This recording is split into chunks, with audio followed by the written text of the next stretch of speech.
1971-এ আমাদের স্বাধীনতার যুদ্ধ হয় এবং স্বাধীনতা যুদ্ধ বলতে আমরা যে বুঝি পূর্ব পাকিস্তান এবং পশ্চিম পাকিস্তানের মধ্যে একটা গৃহযুদ্ধ হয়। পশ্চিম পাকিস্তানের বিরুদ্ধে বিদ্রোহ করে বামেরা এবং আওয়ামী লীগ এবং শেষ হয় ভারতের সামরিক অভিযান এবং তাদের কাছে পাকিস্তানের ইস্টার্ন কমান্ডের আত্মসমর্পণের মধ্যে দিয়ে।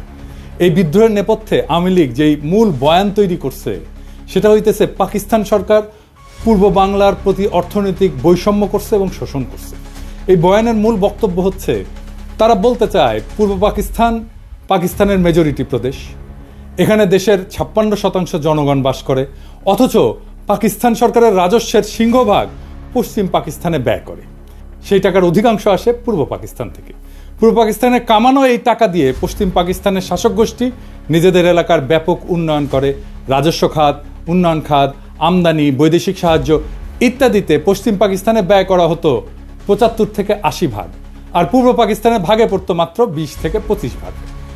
এছাড়া পূর্ব পাকিস্তানের মানুষকে দৈনন্দিন দ্রব্য সামগ্রী, পণ্য সামগ্রী পশ্চিম পাকিস্তানের চাইতে বেশি দামে কেনা লাগতো, যা ছিল তৎকালীন শাসক গোষ্ঠীর এক ক্রূর পরিকল্পনা, যার মাধ্যমে এদেশের গরিব দুঃখী মানুষের রক্ত তারা চুষে নিত। দুই প্রদেশের মধ্যে মাথাপিছু আয়ের মধ্যে ছিল ব্যাপক বৈষম্য, যা হচ্ছে তাদের শোষণের পলিসি। এইসব ক্ষোভকে ঘুঁটা দিয়া আওয়ামী লীগ 70 সালের নির্বাচনে একটা বিখ্যাত পোস্টার ছাপায় সারা দেশে ব্যাপকভাবে বিলি করছিল। পোস্টারটার শিরোনাম ছিল সোনার বাংলা শ্মশান কেন। কি ছিল সেই পোস্টারে? সেই পোস্টারে দেখানো হয়েছে যে বৈষম্য। রাজস্ব খাতে বাংলাদেশ 1500 কোটি টাকা ব্যয় হয়, পশ্চিম পাকিস্তানে 5000 কোটি টাকা ব্যয় হয়। উন্নয়ন খাতে ব্যয় হয় বাংলাদেশে 3000 কোটি টাকা, পশ্চিম পাকিস্তানে 6000 কোটি টাকা। বৈদেশিক সাহায্য বাংলাদেশ শতকরা পায় 20 ভাগ, পশ্চিম পাকিস্তান পায় 80 ভাগ। বৈদেশিক দ্রব্য আমদানি বাংলাদেশে শতকরা 25 ভাগ, পশ্চিম পাকিস্তান 75 ভাগ। কেন্দ্রীয় সরকারের চাকরি বাংলাদেশের শতকরা 15 ভাগ আর পশ্চিম পাকিস্তানে 85 ভাগ। সামরিক বিভাগে চাকরি বাংলাদেশে শতকরা 10 ভাগ এবং পশ্চিম পাকিস্তানে 90 ভাগ। চাইলের দাম মন প্রতি বাংলাদেশে 50 টাকা আর পশ্চিম পাকিস্তানে 25 টাকা। আটা মন প্রতি বাংলাদেশে 30 টাকা, পশ্চিম পাকিস্তানে 15 টাকা। সরষের তেল বাংলাদেশে 5 টাকা, পশ্চিম পাকিস্তানে 2.5 টাকা। সোনার প্রতি ভরি বাংলাদেশে 170 টাকা, পশ্চিম পাকিস্তানে 135 টাকা। কি নিদারুণ বৈষম্য, তাই না? আসেন এটা আমরা খুলে দেখব, এটা আমরা বুঝে দেখব। 70 সালের নির্বাচনের সেই পোস্টারটা পরিকল্পনা করেন জনাব নুরুল ইসলাম এবং আঁকেন শিল্পী হাশেম খান। এই পোস্টারটা সারা দেশে ব্যাপক সাড়া ফেলে এবং এই পোস্টারটাই আওয়ামী লীগের স্বায়ত্তশাসনের বয়ানের ন্যায্যতার মূল ভিত্তি। আওয়ামী লীগ পাকিস্তানের বিরুদ্ধে তার বিদ্রোহকে জাস্টিফাই করার জন্য যত আর্গুমেন্ট হাজির করছে তার সব কিছুর মূলে হচ্ছে পাকিস্তানিদের অর্থনৈতিক শোষণ। এখনও এরা তাই বলে। প্রাইমারি স্কুলের পাঠ্যপুস্তকের মধ্যেও এই পোস্টারটাকে ঢুকানো হয়েছিল এবং প্রায় সকলের মনেই ছোটবেলা থেকেই এইরকম একটা বদ্ধমূল ধারণা যে পাকিস্তান 23 বছরে অর্থনৈতিক প্রবঞ্চনা বাঙালিদেরকে বাধ্য করছে মুজিবের 6 দফা আন্দোলনকে সমর্থন করতে। সেই 6 দফা ছিল বাঙালি জাতির মুক্তির সনদ। 6 দফার ভিতরে 3টা দফাই ছিল পাকিস্তান থেকে পূর্ব বাংলাকে অর্থনৈতিকভাবে বিচ্ছিন্ন করার দফা। 70-এর নির্বাচনে নিরঙ্কুশ সংখ্যাগরিষ্ঠতা অর্জন করে আওয়ামী লীগ এবং তার ফলশ্রুতি সবার জানা। 60-এর দশকের শেষ দিকে পূর্ব বাংলার পত্রপত্রিকা ঘাটলেও এই অর্থনৈতিক শোষণ এবং বৈষম্যের বয়ানটাই মূল থিম হিসেবে লক্ষ্য করা যায়। যে কোনো বাংলাদেশিকে যদি আজকে জিজ্ঞেস করা হয় যে পাকিস্তানের বিরুদ্ধে বিদ্রোহ করার প্রধান যৌক্তিকতা কি, সে উত্তর দেয় পাকিস্তানিদের অর্থনৈতিক শোষণ। এর মানে আওয়ামী লীগের তৈরি করা বয়ান একদম শেকড় গেড়ে বসছে এদেশের বুকে। কারণ আওয়ামী লীগ যে ভুয়া অর্থনৈতিক বয়ান তৈরিতে পারদর্শী তাই প্রজন্মকে চোখে আঙুল দিয়ে দেখায় দেওয়া লাগবে না।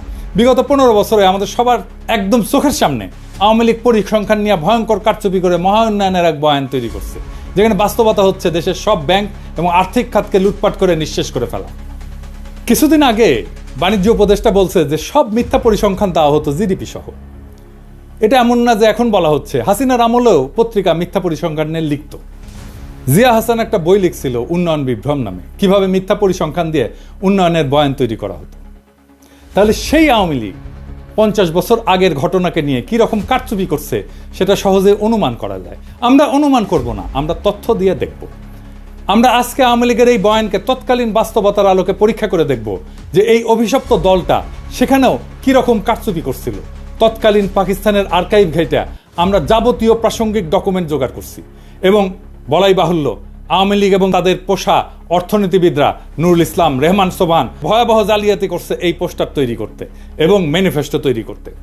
সেই নিয়ে বিস্তারিত আলোচনার আগে এদের আসল চরিত্র এবং এদের উদ্দেশ্য সম্পর্কে একটু আলোকপাত করা দরকার। মেজর ডালিমের একটা বই, যা দেখেছি, যা বুঝেছি, যা করেছি, ওইখান থেকে বলতেছি। ভারতে থাকতে উনি বলতেছেন বিভিন্ন মহলে তখন ভবিষ্যৎ বাংলাদেশের রাষ্ট্রনীতি, অর্থনীতি, প্রশাসন প্রভৃতি বিষয়ে আলোচনার ঝড় বয়ে যাচ্ছে।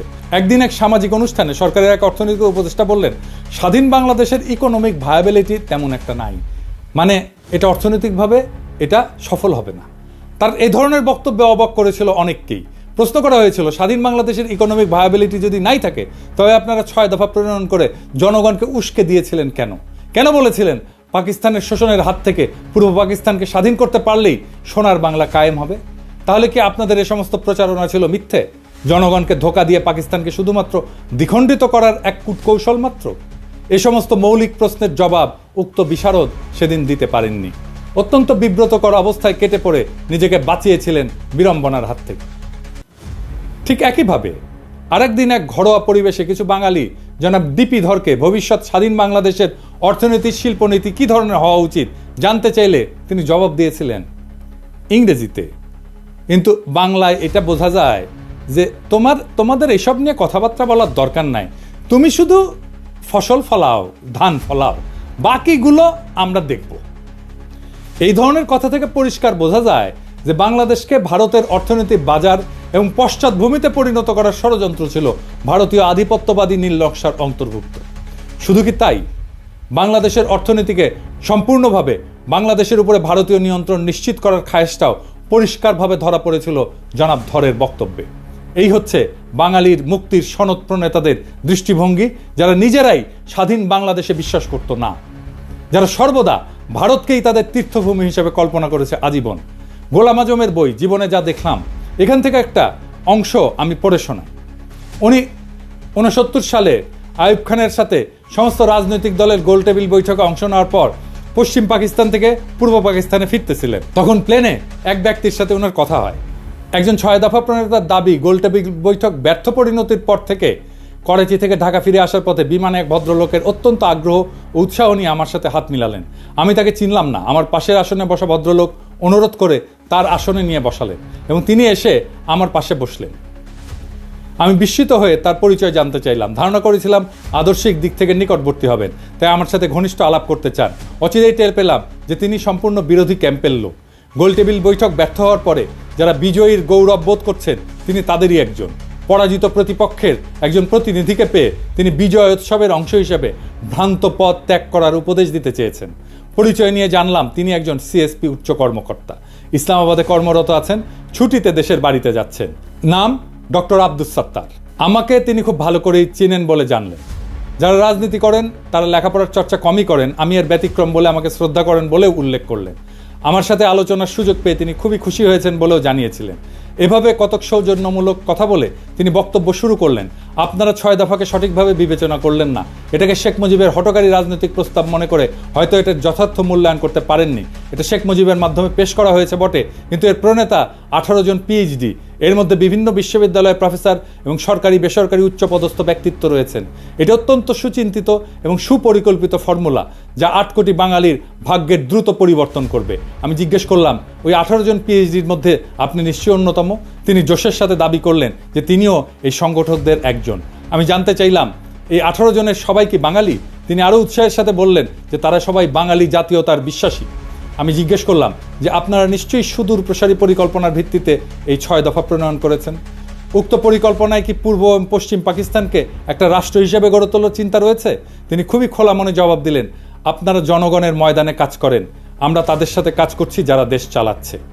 পাঞ্জাবিরা আমাদের দাবিয়ে রাখতে চায়, তাদের থেকে আলাদা না হয়ে আমরা উন্নতি করতে পারবো না। আমাদের 2 অঞ্চলের মাঝখানে ভারত, এ অবস্থায় এক রাষ্ট্রের অন্তর্ভুক্ত থাকা অস্বাভাবিক। আমি বললাম, আমরা সংখ্যাগরিষ্ঠ, দেশ গণতন্ত্রের পথে এগুচ্ছে, আমরা কেন্দ্রীয় প্রাধান্য বিস্তার করব, আমরা কেন আলাদা হওয়ার কথা চিন্তা করব? তারা আলাদা হতে চাইলে দেখা যাবে।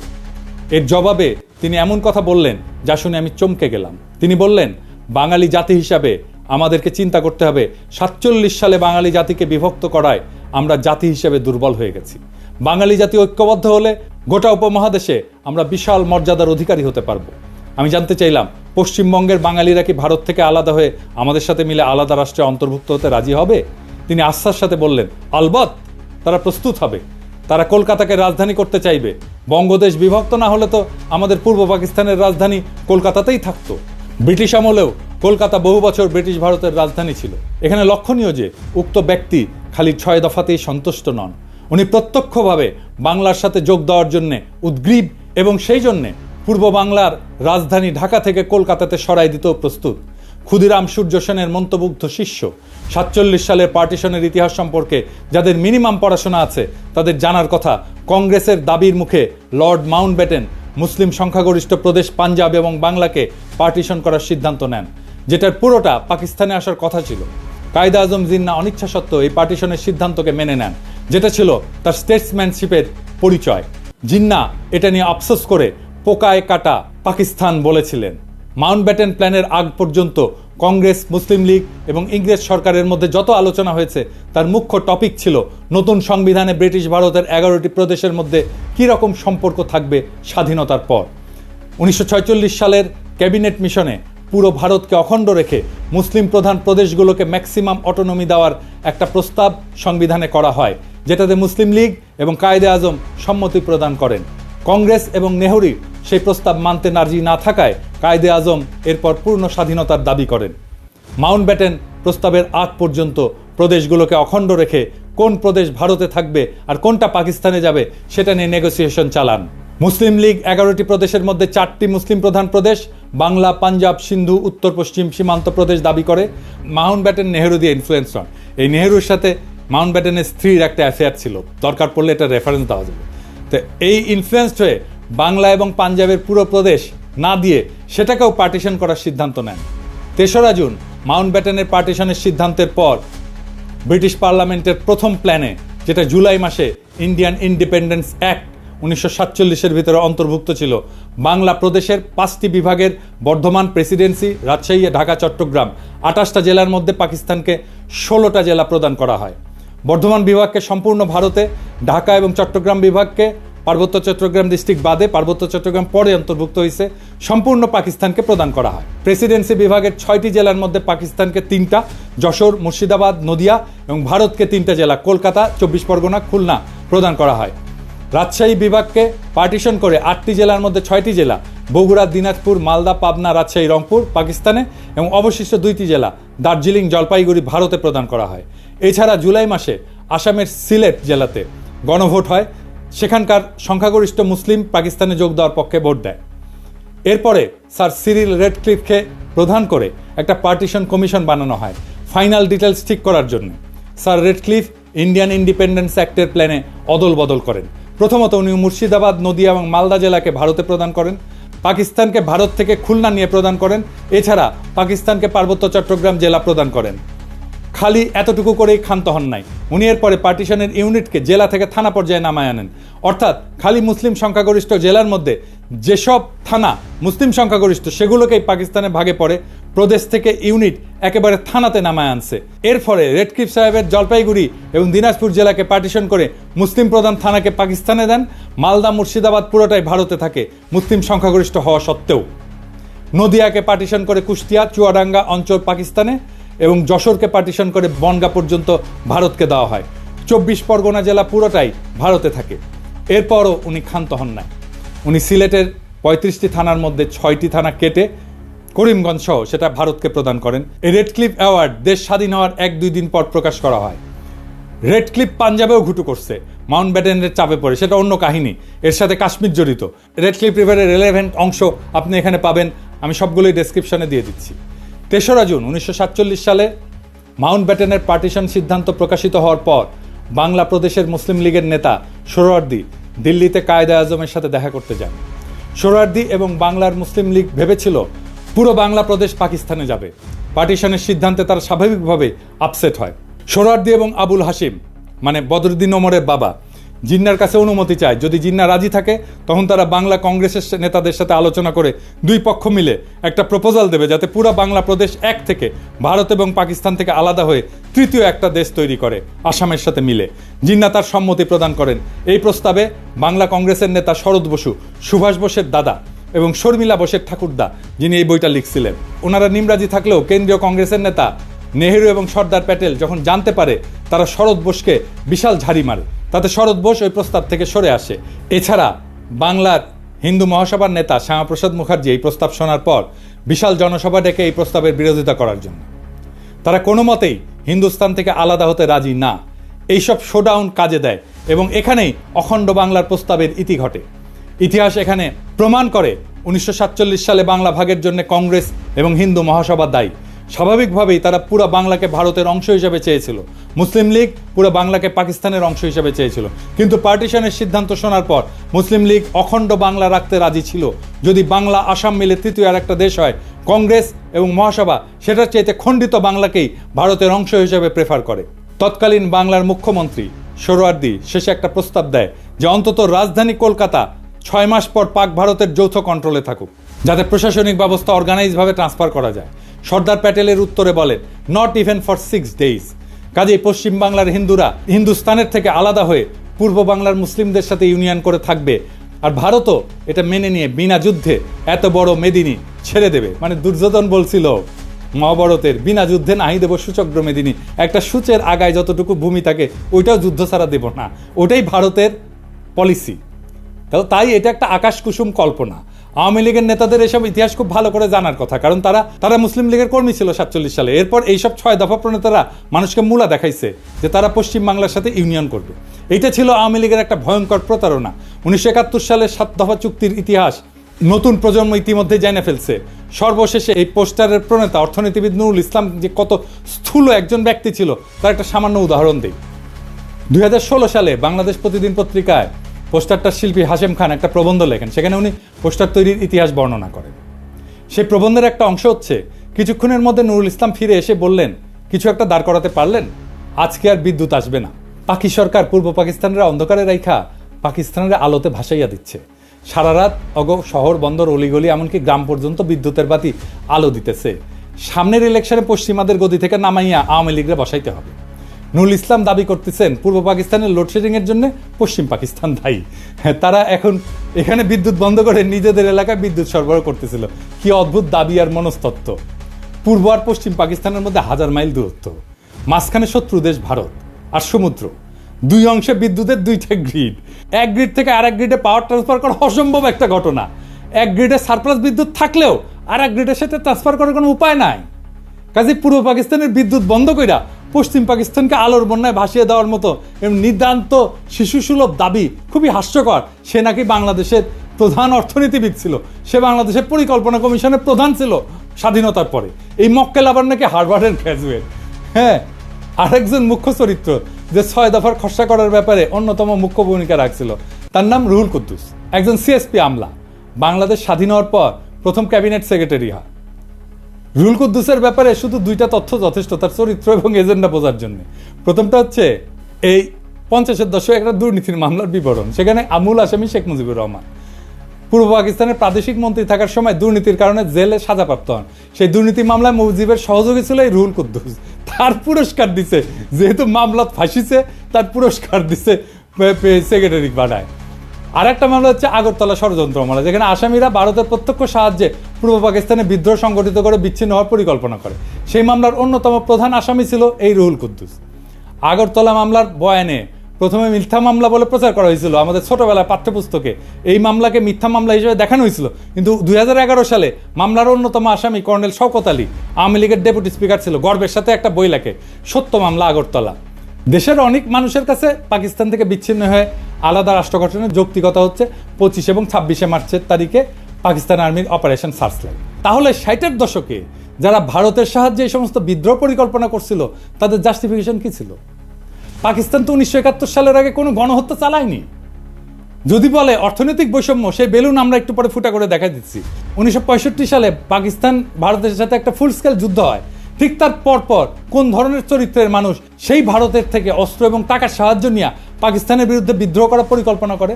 এই ধরনের মানুষেরা পাকিস্তানের তথাকথিত শোষণের বয়ান তৈরি করে জনগণের মধ্যে ফেরি করছে।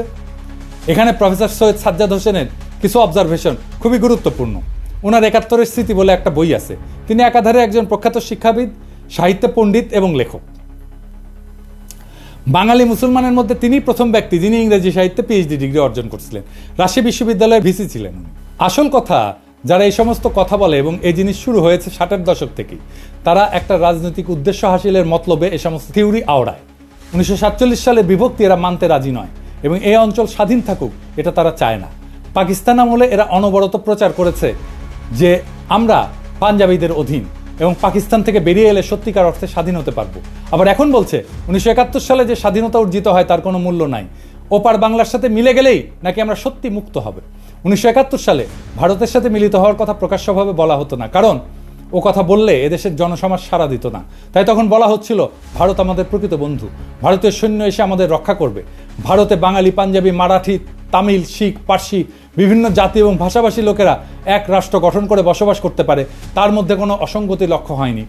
কিন্তু পাকিস্তানে পাঞ্জাবি, পাঠান, সিন্ধি এবং বাঙালি এক রাষ্ট্র গঠন করে এমন একটা কর্ম করেছিল যা শুধু হাস্যকরই না, রীতিমতো অ্যাবসার্ড এবং অযৌক্তিক। এই যুক্তিটি চিরকালই আমার কাছে অদ্ভুত থেকেছে। ভারতের প্রধান ধর্ম হচ্ছে হিন্দুত্ব। উত্তর ভারতের ব্রাহ্মণ এবং রাজপুতের সঙ্গে পশ্চিম ভারতের মারাঠা এবং দক্ষিণ ভারতের দ্রাবিড় সম্প্রদায়গুলির মধ্যে ধর্মীয় বন্ধন ছাড়া আর কোনো বন্ধন নাই। এই ধর্ম ইসলামের মতো ধর্ম নয়। উত্তর ভারতের ধর্মীয় আচরণের সঙ্গে দক্ষিণ ভারতের ধর্মীয় আচরণের প্রভেদ অনেক। মুসলমান বলতে আমরা যেমন বুঝতে পারি যে ব্যক্তি এক আল্লাহ এবং রসুলে বিশ্বাস করে, সেরকম কোনো সর্বগ্রাহ্য বিশ্বাস হিন্দুদের মধ্যে নেই। তবু অহর্নিশ আমাদের বলা হয়েছে যে কায়েদে আজম মোহাম্মদ আলী জিন্নাহ আমাদের ইচ্ছার বিরুদ্ধেই নাকি পূর্বাঞ্চলকে পাকিস্তানের সাথে যুক্ত করেছিলেন।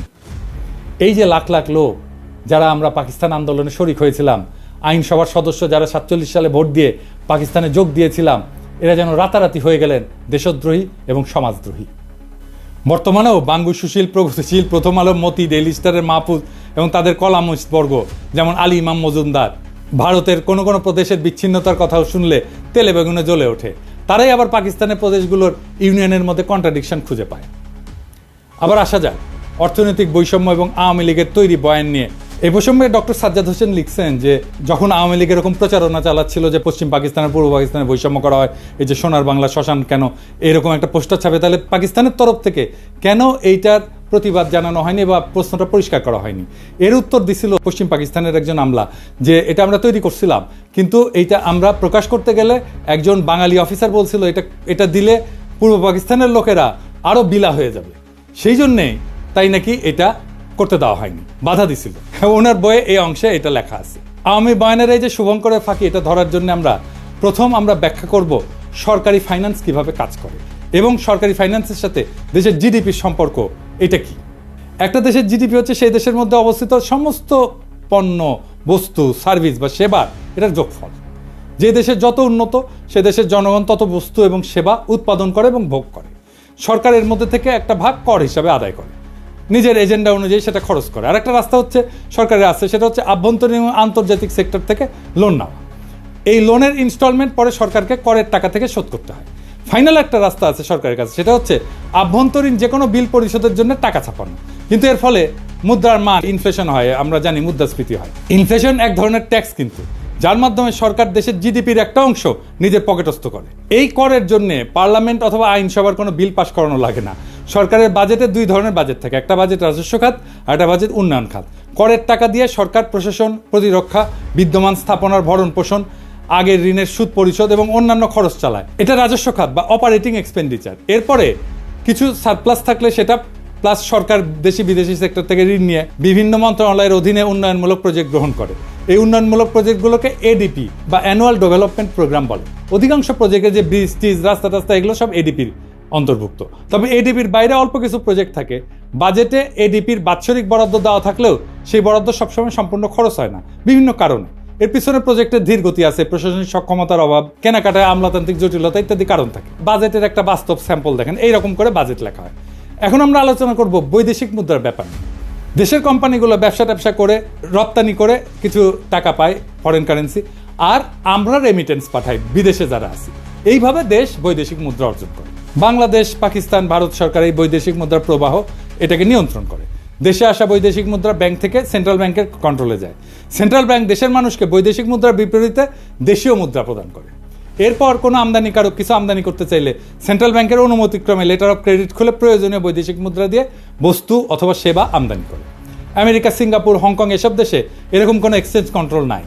এসব কারেন্সি ফ্রি ফ্লোটিং, মানে সাপ্লাই ডিমান্ডের উপরে ফরেন কারেন্সির বিনিময় মূল্য নির্ভর করে বা ওঠানামা করে। আমদানি রপ্তানিকারকের কোনো কেন্দ্রীয় ব্যাংকের অনুমতি লাগে না, বা কেন্দ্রীয় ব্যাংক এই সমস্ত ব্যাপার রেগুলেট করে। এই যে বাংলাদেশ, পাকিস্তান বা ভারতের সরকার তার বিভিন্ন প্রজেক্টের জন্য প্রয়োজনীয় বৈদেশিক মুদ্রা কেন্দ্রীয় ব্যাংক থেকে কেনে দেশীয় করের মাধ্যমে উত্তোলন করা টাকার বিনিময়, অথবা সরাসরি বিদেশি কোনো সেক্টর থেকে বৈদেশিক মুদ্রা ঋণ নেয় কোনো প্রজেক্টের জন্য। দেশে বৈদেশিক মুদ্রার প্রবাহ রপ্তানি এবং রেমিটেন্স মিলে আমদানি থেকে বেশি হলে সারপ্লাস জমতে থাকে সেন্ট্রাল ব্যাংকের হিসাবে। এটাকে বলা হয় ফরেন কারেন্সি রিজার্ভ।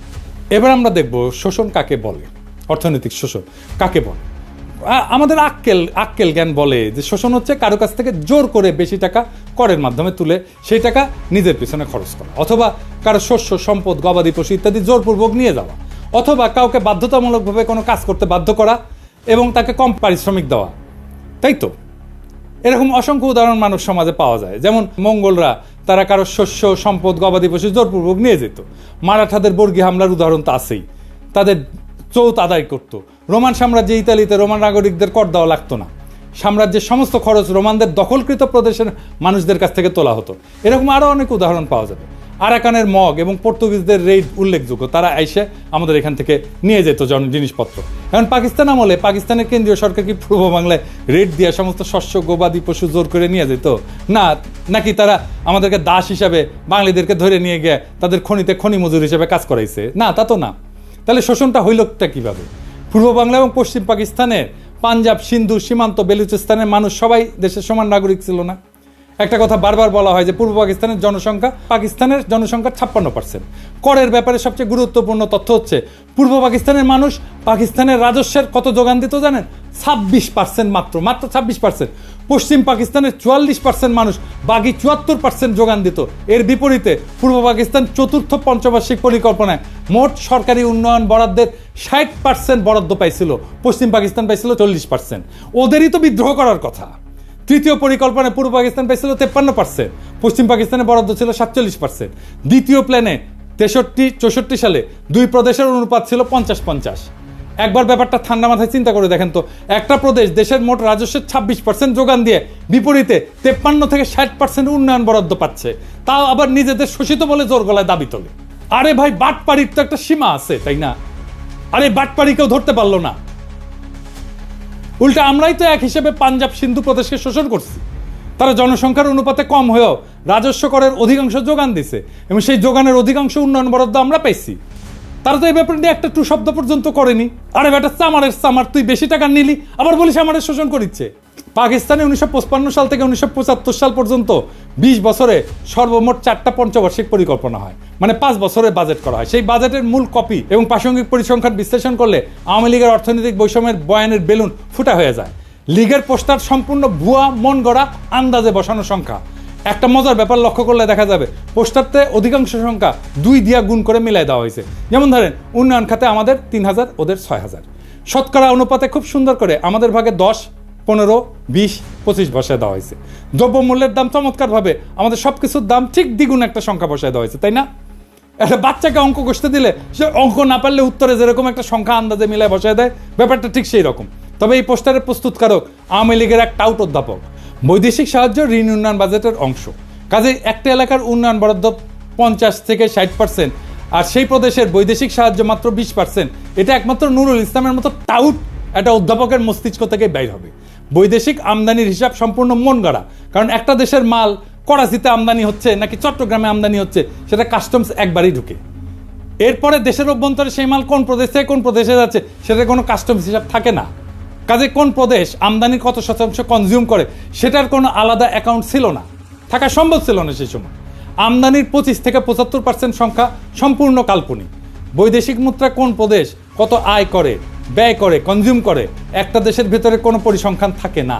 যেমনটা থাকে না জেলা ভিত্তিক হিসাব, এটা করতে হলে প্রত্যেক প্রদেশ প্রত্যেক জেলার নিজস্ব কেন্দ্রীয় ব্যাংক লাগবে, নিজস্ব ফরেন কারেন্সি অ্যাকাউন্ট লাগবে।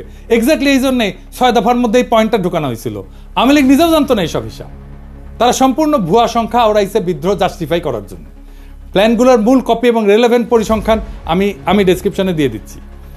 দ্বিতীয় এবং পঞ্চম পঞ্চবার্ষিক পরিকল্পনায় পূর্ব বাংলা 50%-এর কম উন্নয়ন বরাদ্দ পাইছে, তবে সর্বদা তাদের যোগান দেওয়া 25 থেকে 26% রাজস্ব থেকে বেশি বরাদ্দ পাইছে। দ্বিতীয় প্ল্যানে 26% করের বিপরীতে 39% বরাদ্দ পাকিস্তানের রাজস্ব কেন্দ্রীয় সরকার তুলে সেই বরাদ্দ প্রাদেশিক সরকারকে দিত। প্রাদেশিক সরকার বিভিন্ন প্রজেক্ট বাস্তবায়ন করত। প্রথম দুইটা প্ল্যানে বরাদ্দ 50%-এর কম দেওয়ার কারণ ছিল পূর্ব পাকিস্তানের প্রাদেশিক সরকারের সক্ষমতার অভাব। তারা বরাদ্দকৃত অর্থ দিয়ে সব প্রজেক্ট প্রকিউর করে কমপ্লিট করতে পারতো না। এখনও বাংলাদেশে কিন্তু এই উন্নয়ন বাজেটের অর্থ ফেরত যায়। এখনকার বাংলাদেশের এডিপি বাস্তবায়নের হার অনেক কম। আর প্রথম পরিকল্পনা যখন গ্রহণ করা হয় তখন কেন্দ্রের প্রধানমন্ত্রী ছিল আমাদের হোসেন শহীদ সোহরাওয়ার্দী, প্রাদেশিক সরকারও আওয়ামী লীগ আতাউর রহমানের নেতৃত্বে। এছাড়া পাকিস্তানের 47 সালে স্বাধীন হওয়ার পর থেকে 11 বছর পর 1958 সালে মার্শাল ল আসার আগ পর্যন্ত ক্ষমতাতে অধিকাংশ সময় বাংলাদেশের মানুষ ছিল, পূর্ব বাংলার মানুষ ছিল। প্রধানমন্ত্রী, প্রেসিডেন্ট, এমনকি গভর্নর জেনারেল হিসাবে 3 জন প্রধানমন্ত্রী, খাজা নাজিমুদ্দিন, মোহাম্মদ আলী বগুড়ার, ইনি লিয়াকতের পরে পাকিস্তানের দ্বিতীয় লংগেস্ট প্রধানমন্ত্রী ছিলেন। আওয়ামী বয়ান এদের নাম মুছে ফেলছে। হোসেন শহীদ সোহরাওয়ার্দী 11 বছর মধ্যে সর্বমোট 5 বছর প্রধানমন্ত্রী ছিলেন। প্রথম 4 বছর ছিলেন উত্তরপ্রদেশের মুয়াজ্জিল লিয়াকত আলী খান। জিন্না মারা যাওয়ার পর গভর্নর জেনারেল হন আহসান মঞ্জিলের খাজা নাজিমুদ্দিন। পাকিস্তানের all powerful president Iskander Mirza, উনি তো বাংলার মানুষ। তার পূর্বপুরুষরা শত শত বছর ধরে বাংলার মুর্শিদাবাদে বসবাস করছিল, বাংলায় কথা বলতো। এদের নাম সময়কাল আওয়ামী লীগের বয়ানে সম্পূর্ণ মুছে ফেলা হয়েছে, যাতে তারা ষড়যন্ত্রমূলক বিদ্রোহ জাস্টিফাই করার জন্য দাবি করতে পারে পাকিস্তান বাঙালিদের কখনোই ক্ষমতায় যেতে দিবে না। এটা সম্পূর্ণ ভুয়া দাবি। বাঙালিরা ক্ষমতায় ছিল, কাজে পশ্চিম পাকিস্তানিদের ষড়যন্ত্র লজিক এখানে ধোপে টেকে না। বরং মার্শাল ল এবং আইয়ুব খান আসার পর পূর্ব বাংলার বরাদ্দ অনেক বাইরে যায়, 50% অতিক্রম করে। এটা ছাড়া পূর্ব পাকিস্তানের প্রাদেশিক সরকার প্রাইভেট ইনভেস্টমেন্ট এবং ব্যবসা বাণিজ্যকে সর্বদা নিরুৎসাহিত করছে। তারা ভ্রান্ত সমাজতান্ত্রিক মতাদর্শের কারণে অসংখ্য আমলাতান্ত্রিক লাল ফিতা তৈরি করে রাখছিল। এখানে কেন্দ্রীয় সরকারের কোনো হাত ছিল না। এই জন্যই দুই প্রদেশে পূর্ব এবং পশ্চিম পাকিস্তানের প্রাইভেট ইনভেস্টমেন্টের মধ্যে বিশাল পার্থক্য, যার জন্য সম্পূর্ণরূপে দায়ী হচ্ছে প্রাদেশিক সরকারের পলিসি, যারা সবসময় বাঙালি ছিল। মোদ্দা কথা, যেই বয়ানে বলা হয় পূর্ব পাকিস্তানের করের টাকায় পশ্চিম পাকিস্তানে বিলাসিতা করত, সম্পূর্ণ ভুয়া, ভ্রান্ত এবং উদ্দেশ্যমূলক একটা প্রচার। পূর্ব পাকিস্তানের বিশাল ডেফিসিট পূরণ করা হতো পশ্চিম পাকিস্তানের কর দিয়া। আর একটা পয়েন্ট যেটা 6 দফাতে অন্তর্ভুক্ত ছিল, এক প্রদেশ থেকে আরেক প্রদেশে মূলধন পাচার বন্ধ করতে হবে, কারণ নাকি বাংলার মূলধনে লাহোর আর করাচি গড়ে উঠছে। বাস্তব ঘটনা সম্পূর্ণ 180 ডিগ্রি উল্টা। পূর্ব বাংলার ডেফিসিট রাজ্য ছিল, এরা 26% কর দিয়ে 55% বরাদ্দ পেত, সর্বনিম্ন বরাদ্দ পেয়েছে 39%। বাস্তবে সিন্ধু পাঞ্জাবের মূলধনে পূর্ব বাংলার উন্নয়নে ব্যয় করা হয়েছে, কিন্তু তারা একবারও এটা নিয়ে আপত্তি তোলে নাই যে কেন তাদের করের টাকা দিয়ে পূর্ব বাংলাকে পালন করা হচ্ছে। আমরাই চোরের মায়ের বড় গলার মতো চিল্লাইছি। এই চার্টের দ্বিতীয় এবং তৃতীয় প্ল্যানে সরকারি খরচের হিসাব ইমপ্লিমেন্টেড, অ্যালোকেটেড না। তৃতীয় প্ল্যানে পূর্ব পাকিস্তানে অ্যালোকেটেড ছিল 16,000 মিলিয়ন রুপি, পশ্চিমে ছিল 14,000 মিলিয়ন রুপি। ইয়াহিয়া খান চতুর্থ প্ল্যানে পূর্ব পাকিস্তানের এত হাউকাউ দেখে পূর্ব পাকিস্তানের বরাদ্দ এক ধাক্কায় দ্বিগুণ করে মোট সরকারি বরাদ্দের 60% করে দেন। এইবারে আসেন মাথাপিছু আয়ের পরিসংখ্যান নিয়ে কথা বলি। আর একটা অভিযোগ তোলা হয়তো দুই অংশের মাথাপিছু আয়ের মধ্যে বৈষম্য ছিল। একটা দেশে বিভিন্ন জেলার মানুষের গড় আয়ের মধ্যে পার্থক্য থাকতেই পারে। বাংলাদেশে বিভিন্ন বিভাগের গড় আয় বিভিন্ন রকম, এর মধ্যে শোষণের কি আছে? তার উপরে পূর্ব পাকিস্তানের প্রাদেশিক সরকার প্রাইভেট সেক্টরকে লাল ফিতা দিয়ে আটকানোর ফলে স্বাভাবিকভাবে গড় আয় সিন্ধু পাঞ্জাবের থেকে কম হবে। এরপরেও পূর্ব পাকিস্তানের গড় আয় সীমান্ত প্রদেশ এবং বেলুচিস্তান থেকে বেশি ছিল। আইয়ুব খান, ইয়াহিয়া খান তো সীমান্ত প্রদেশের মানুষ ছিলেন। তারা কি তাহলে তাদের নিজেদের এলাকা শোষণ করে পূর্ব বাংলাকে তুলনামূলকভাবে বেশি মাথাপিছু আয়ের বরাদ্দ করে দিছিল? আরও বড় কথা, পূর্ব পাকিস্তানের গড় আয় ভারতের গড় আয়ের থেকে বেশি ছিল। যেই পূর্ব বাংলাকে লক্ষ্য করে 47-এর দেশভাগের সময় ইংরেজ গভর্নর স্যার ফ্রেডেরিক ব্যারেজ বলেছিল এটা হবে পৃথিবীর সবচেয়ে বড় চাষাদের বস্তি, রুরাল স্লাম। সেই পূর্ব বাংলা 20 বছরে ভারতের গড় আয়কে ছাড়ায় যায়। শিল্পায়নের দিক থেকে পশ্চিম বাংলার জুট মিলের সংখ্যাকে ক্রস করে। 47 সালে যেখানে পূর্ব বাংলায় একটা পাটকল ছিল না, 20 বছরে সেখানে 70টা জুট মিল হয়। যে পাঞ্জাবিদেরকে শোষক হিসেবে দেখানো হয়, তাদের নিজেদের গড় আয় সিন্ধুর থেকে কম ছিল। তাহলে কি বাঙ্গুলজিকে সিন্ধুই পাঞ্জাবিদেরকে শোষণ করতেছিল? এসব শুনলে তো ঘোড়া হাসবে। ভারত এবং যুক্তরাষ্ট্র বিভিন্ন রাজ্যে মাথাপিছু আয় বিভিন্ন রকম। ভারতের মহারাষ্ট্রের সাথে পশ্চিমবঙ্গের বিশাল পার্থক্য। পাঙ্গু সুশীলরা ভারতের কোনো উদাহরণকে কি শোষণ বলবে? মাইকেল মধুসূদন দত্ত একটা প্রহসন লিখছিল, একেই কি বলে সভ্যতা? বেঁচে থেকে এই সমস্ত ঘটনার ডিটেলস জানলে লিখতেন, একেই কি বলে শোষণ? ভারতের গড় আয় নানা প্রদেশে নানা রকম। একই কথা বলা হয় বিভিন্ন প্রদেশের মধ্যে বিভিন্ন গ্রোথ রেটের পার্থক্য। আমেরিকার বিভিন্ন রাজ্যের মধ্যে বিভিন্ন গ্রোথ রেট, ভারতের বিভিন্ন রাজ্যের মধ্যে বিভিন্ন গ্রোথ রেট, কিন্তু কোনো বয়ানে এসবকে শোষণ বলা হয় না। পাকিস্তানের ক্ষেত্রে সবাই লাফায় ওঠে, একদম শোষণের লেকচার মারা শুরু করে কেন? আর একটা বিষয় আছে, সেটা হচ্ছে কস্ট অফ লিভিংয়ের তারতম্য। পোস্টারে যে কস্ট অফ লিভিং দেখা হয়েছে, আশা করি এতক্ষণে সবাই বুঝছেন সেটা সম্পূর্ণ ভুয়া আন্দাজে বসানো সংখ্যা। এখানে আরও দুইটা কথা যোগ করি। একটা দেশের বিভিন্ন শহর গ্রাম জীবনযাত্রার খরচ ভিন্ন। ঢাকাতেও জীবনযাত্রার খরচ মাগুরার একটা গ্রামের থেকে অনেক বেশি। তাহলে কি বাঙ্গুলজিকে মাগুরার গ্রাম ঢাকাকে শোষণ করতেছে? বিশ্বের সব দেশেই শহর গ্রাম বিভিন্ন এলাকার জীবনযাত্রার খরচ ভিন্ন ভিন্ন। উন্নত শহরে খরচ বেশি হয়, যেমন নিউ ইয়র্ক সিটিতে খরচ অত্যন্ত ব্যয়বহুল, সেখানে ওহিওর একটা ছোট শহরে সে খরচ অনেক কম। তাহলে কি সবাই নিউ ইয়র্ক সিটিকে শোষণ করতেছে? এই হচ্ছে আওয়ামী লীগের তৈরি করা পাকিস্তানের অর্থনৈতিক শোষণের বয়ানের আসল রূপ। এটা দেখাই দেওয়া উচিত ছিল, কিন্তু তার অর্থ এই না যে আমরা বলবো আমাদের 1971-এর স্বাধীনতার যুদ্ধ করা ভুল হয়েছে। কিন্তু ভুল তথ্য দিয়া ভুল বুঝায় তো একটা জাতিকে চিরজীবন অন্ধ রাখা যায় না। 25শে মার্চের গণহত্যা একটা টার্নিং পয়েন্ট। ওই অবস্থা কেন কিভাবে তৈরি হয়েছিল সেটা আরেকদিন আলাপ হবে। সেই অন্ধকার ইতিহাস শুনলে আপনি শিউরে উঠবেন যে কি ভয়ানক পরিকল্পনা করে এমন একটা সম্ভাবনার দিকে ঠেলে দেওয়া হয়েছিল একটা পুরো জাতিকে। সেই ইতিহাস আরেকদিন। বাংলাদেশের ইতিহাস শুধু বিজয়ের গল্প না, বরং সত্য আর মিথ্যার একটা দীর্ঘ সংগ্রাম। 1971 সালের মুক্তিযুদ্ধ আমাদের জাতির সত্তার ভিত্তি গড়ে দিছে, তবে এর প্রত্যেকটা দিক সঠিকভাবে বোঝা জরুরি। পাকিস্তানের শোষণ, বৈষম্যের বয়ান, রাজনৈতিক চক্রান্ত এবং বহির্বিশ্বের ভূমিকা, এসব প্রশ্নের নতুন বিশ্লেষণ দরকার, নতুন বয়ান দরকার, নতুন ইতিহাসবোধ দরকার। যেই জাতি ইতিহাসকে প্রশ্ন করতে শেখে, সেই জাতি ভবিষ্যৎকে রচনা করতে পারে। ভুল তথ্যের ভিত্তিতে জাতীয় চেতনার বিকৃতি ঘটে, আর সেখান থেকেই জন্ম নেয় দুর্বল শাসন, দুর্নীতি এবং প্রহসনের উন্নয়নের বয়ান। আজকে বাংলাদেশ যদি সত্যিকার অর্থে স্বাধীনতার চেতনাকে ধারণ করতে চায়, তবে তাকে নিরপেক্ষভাবে অতীতের ঘটনাগুলো পর্যালোচনা করতে হবে। সত্যের অনুসন্ধান শুধু ইতিহাসের প্রয়োজনে নয়, বরং ভবিষ্যতের জন্য অপরিহার্য। জাতি হিসেবে আমাদের দায়িত্ব হলো ইতিহাসের প্রকৃত সত্যকে জানা, যাতে মিথ্যার বুনিয়াদ ভেঙে আমরা একটা উন্নত, স্বনির্ভর এবং শক্তিশালী বাংলাদেশ গড়তে পারি। আসুন আমরা ইতিহাসকে প্রশ্ন করতে শিখি, কারণ সঠিক প্রশ্নই আমাদের সঠিক ভবিষ্যতের দিকে এগিয়ে নিয়ে যাবে। ইনকিলাব জিন্দাবাদ।